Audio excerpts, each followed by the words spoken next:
Halo, selamat berjumpa kembali dengan Ibu Hana dari SMA Kristen Anak Panah. Salam sehat buat kita semua dan saya berharap kita semua dalam keadaan sehat. Sekarang kita akan belajar biologi, materi kelas 12 semester 1 tentang pertumbuhan dan perkembangan pada tanaman. Ya, setelah mengikuti pembelajaran ini diharapkan kita dapat menjelaskan pengertian pertumbuhan dan perkembangan, kemudian menjelaskan proses perkecambahan. Selanjutnya, kita diharapkan juga dapat menentukan faktor-faktor internal yang memengaruhi pertumbuhan tanaman serta menentukan faktor-faktor eksternal yang memengaruhi pertumbuhan tanaman. Nah, jika kita lihat gambar ini, kita sering mendengar orang mengatakan, tanaman ini mengalami pertumbuhan. Atau ada lagi yang mengatakan tanaman ini mengalami perkembangan. Nah, mana yang lebih tepat sebenarnya, pertumbuhan atau perkembangan? Kita akan lihat dulu pengertiannya. Pengertian dari pertumbuhan adalah peristiwa bertambahnya ukuran suatu organisme yang terjadi karena bertambahnya jumlah dan volume sel. Sedangkan perkembangan adalah peristiwa bertambahnya kemampuan suatu organisme untuk beradaptasi dan berfungsinya organ-organ menjadi lebih baik. Nah, dari pengertian ini kita bisa membedakan sekarang jika suatu tanaman mengalami penambahan tinggi, tanaman bertambah tinggi, itu mengalami pertumbuhan atau perkembangan. Kita akan lihat bertambah tinggi karena bertambahnya jumlah dan volume sel, sehingga kita katakan bahwa tanaman itu mengalami pertumbuhan. Sedangkan jika suatu tanaman yang sudah dewasa, dia bisa menghasilkan bunga. Nah, kita lihat bunga adalah munculnya organ-organ reproduksi, sehingga dia itu bukan pertumbuhan, tapi tanaman itu mengalami perkembangan. Oke, selanjutnya kita lihat pertumbuhan dan perkembangan pada tanaman dimulai dari bertemunya sel sperma dan sel ovum, mengalami fertilisasi, kemudian menjadi zigot, dan zigot ini berkembang menjadi biji atau embrio.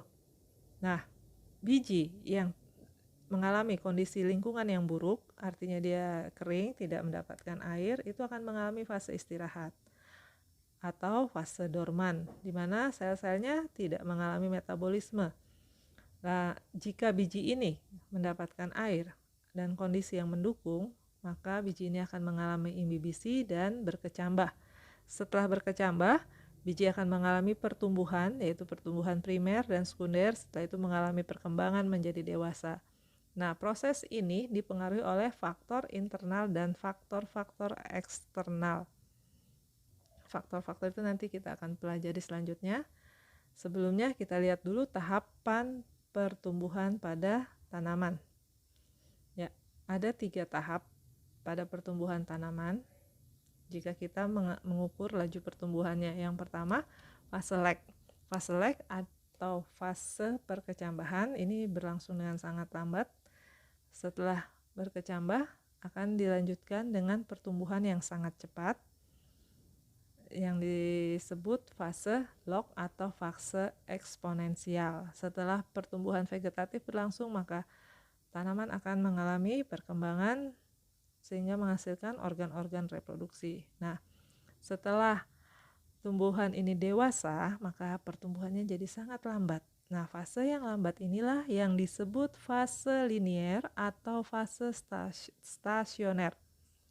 Bagaimana kita mengetahui kecepatan pertumbuhan dari suatu tanaman? Ada suatu alat yang sangat sederhana yang dapat mengukur kecepatan pertumbuhan, disebut aksanometer. Nah, alat ini bisa kita modifikasi sesuai dengan apa yang ada di lingkungan kita. Mungkin nanti dari kita anak-anak dapat membuatnya juga. Kemudian kita lihat proses perkecambahan tadi seperti yang saya jelaskan. Ketika biji bertemu dengan lingkungan yang baik, air yang cukup, maka didahului dengan adanya imbibisi atau meresapnya air ke dalam biji akan membuat sel-sel yang ada di dalam biji menjadi lebih aktif. Nah, sel-sel yang aktif ini akan menghasilkan hormon giberelin.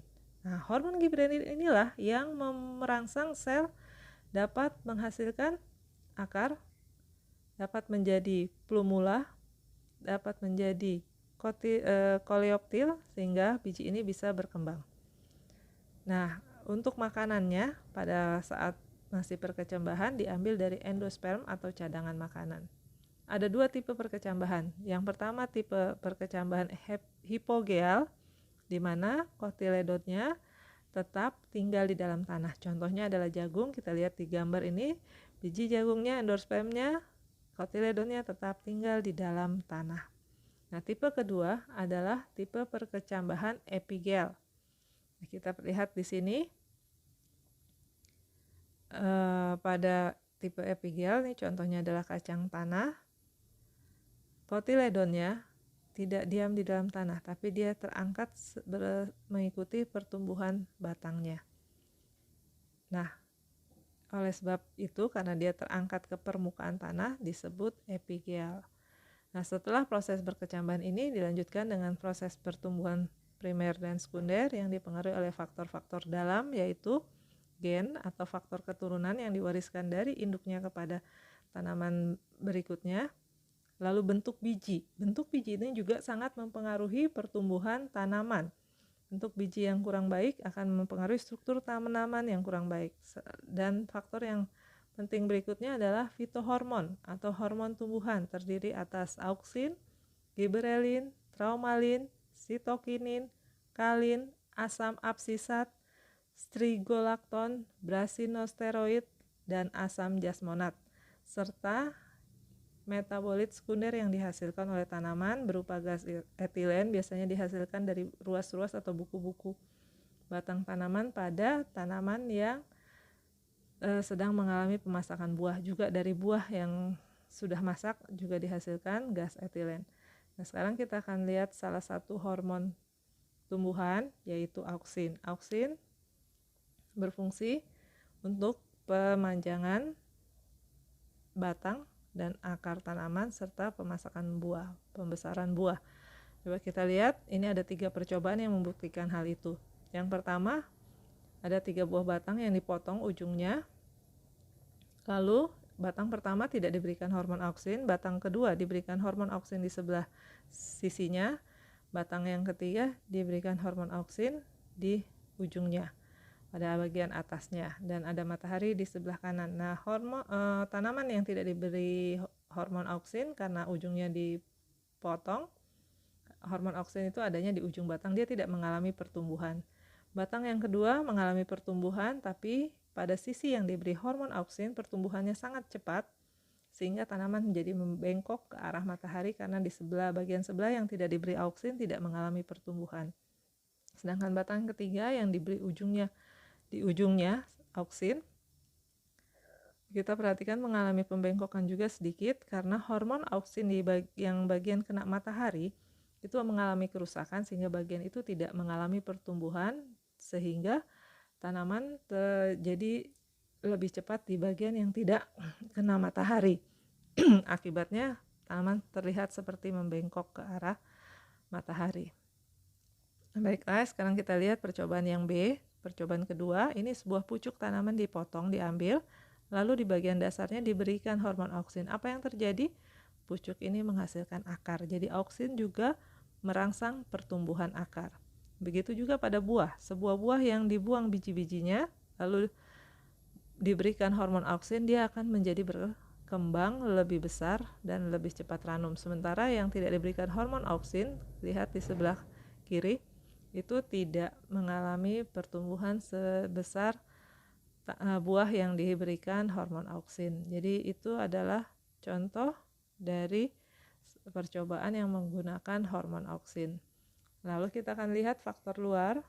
Faktor luar yang mempengaruhi pertumbuhan dan perkembangan tanaman adalah air, nutrisi atau unsur hara, cahaya matahari, kelembapan, suhu, pH tanah atau pH media tanam, kadar oksigen, dan kadar karbon dioksida di udara.